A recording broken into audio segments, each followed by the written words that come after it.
প্রিয় দর্শক ও শ্রোতা মণ্ডলী, আসসালামু আলাইকুম। যেখানে আছেন সকলের মঙ্গল কামনা করি।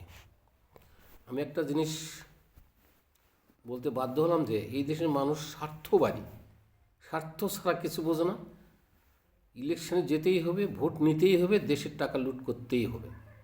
ফাঁক দিয়ে দুই চারটা ভালো কাজ করা যাবে, কিন্তু আমি তো বড় হতে পারবো, এই কথাটা সকলের মনে। একটু আগে এক জামাতের নেতা কোন দলের, সে বলতেছে যে ভারত আমাদের চিরশত্রু, ভারত বড় দেশ হয়েছে, তা কী হয়েছে?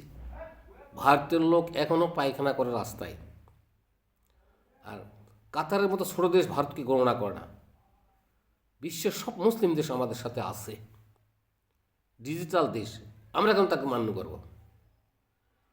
আরে ভাই, আপনাকে বলতে চাই বিনয়ের সাথে, আপনি কি পৃথিবীতে আছেন না বাংলাদেশে আছেন? কোথায় আপনি? আজকে 2-3 বছর ধরে গাজার অবস্থা দেখতেছেন না? 53টা দেশ ওআইসি সম্মেলন আছে, ওআইসি কমিটি আছে। কি করছে মুসলমানদের জন্য দেখান তো? কিছু করতে পারছে? আপনি করতে পারছেন? আপনি গেছিলেন যুদ্ধ করতে? আপনার ছেলে মেয়ে নিয়ে গেছিলেন ওখানে, তাদের হাত পা ভেঙে আনছেন, না মরুক ভাঙে আনছেন? তাহলে আপনি মুসলমানকে কী ভালোবাসলেন?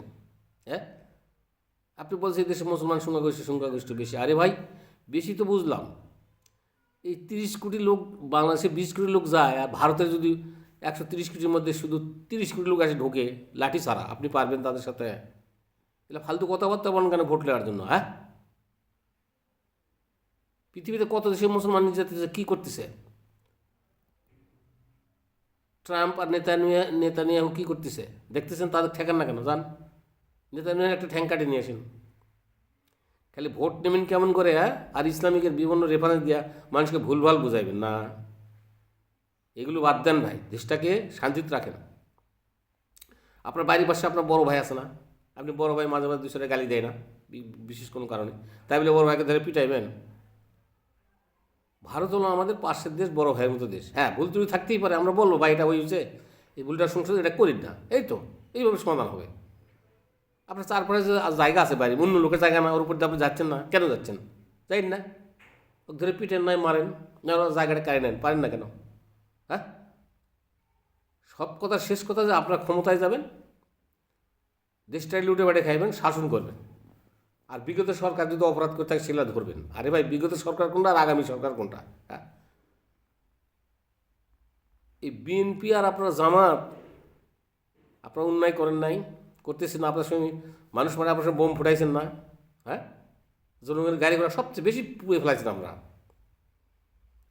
মানুষের দোকানপাট পুড়ে ফেলাইছেন, বাড়িঘর পুড়েছেন, মানুষ মারি ফেলতেছেন, গাড়িতে মানুষ পুড়ে ফেলাইছেন আপনারা। এগুলো কি ভুলে গেছেন? আল্লাহর বিভিন্ন হাদিস কোরআনতে রেফারেন্স দেন, এটা রেফারেন্স দিতে পারেন না? এটা তো আপনারা করছেন, এটা কি ভেস্তে যাবেন? আপনাদের মতো লোক যদি ভেস্তে দেয় নিতে পারে, তাহলে আমাদের মতো লোকরা আরও 100 বছর আগে ভেস্তে নিতে হবে। ঠিক আছে, আমরা কোনো দল করে না, কোনো রাজনীতি করি না, বুঝছেন? একটু আগে একটা ভাই বলে গেল, ঠিকই তো, আপনি নিষিদ্ধ করছেন ভারত, তাকে ভোট দিতে সুযোগ দিচ্ছেন কেন? ভোট দেওয়ার সুযোগ দিচ্ছে তো, দাঁড়ানোর সুযোগ আছে, ওটাও বন্ধ করেন।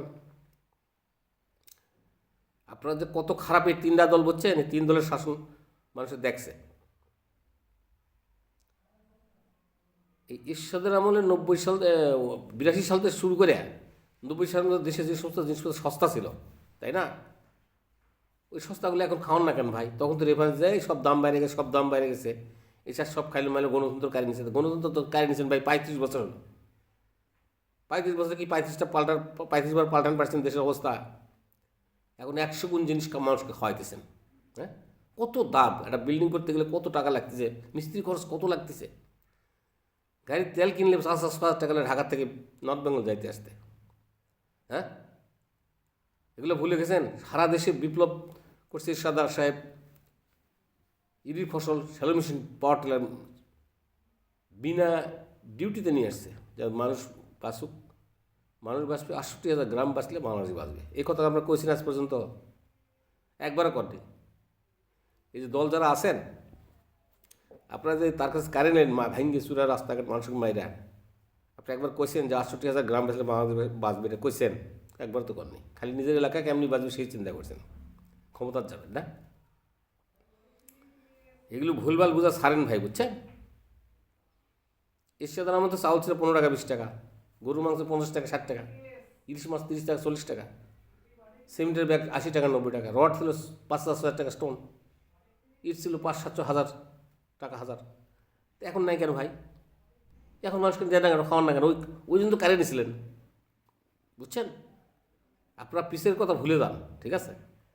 যে উদ্দেশ্য কারে নিয়েছেন সেই উদ্দেশ্য সফল করেন না কেন? এখন 100 গুণ কেন খাওয়া দিচ্ছেন মানুষকে? আমি জনগণকে বলবো ভাই, এই জাতীয় পার্টি এই জামাত বলেন, এনসিপি দল বলেন, আওয়ামী লীগ বলেন, কাকে ভোট দেন ভাই? যদি সুখ শান্তি চান তাহলে জাতীয় পার্টিকে ভোট দেন। তারা দেশ ভালো চালাইছে এবং তারা ভালো, তারা সন্ত্রাসী করে ইয়ে করে নাই, ক্ষতি করে নাই দেশের। অথচ তাদেরকে আপনারা প্রত্যেকের পর জেল খাটাইছেন, তাদেরকে বিভিন্ন নানস্থানি করছেন, বুঝছেন? পিছনের কথা ভুলে যান না। গোটা বিশ্বের মুসলমান কিছু করতে পারতেছে না। ফিলিস্তিনি, ইসরায়েল রে গাজাটাকে শেষ করে দিল, হাজার হাজার শিশু। আর আপনারা বলতেছেন যে আমরা মুসলমান সারা বিশ্ব ভারতের সাথে। আরে ভাই, মাছি হয়ে কি আপনি ওই মৌমাছির গায়ে হাত দিতে পারবেন? জানতো দেখি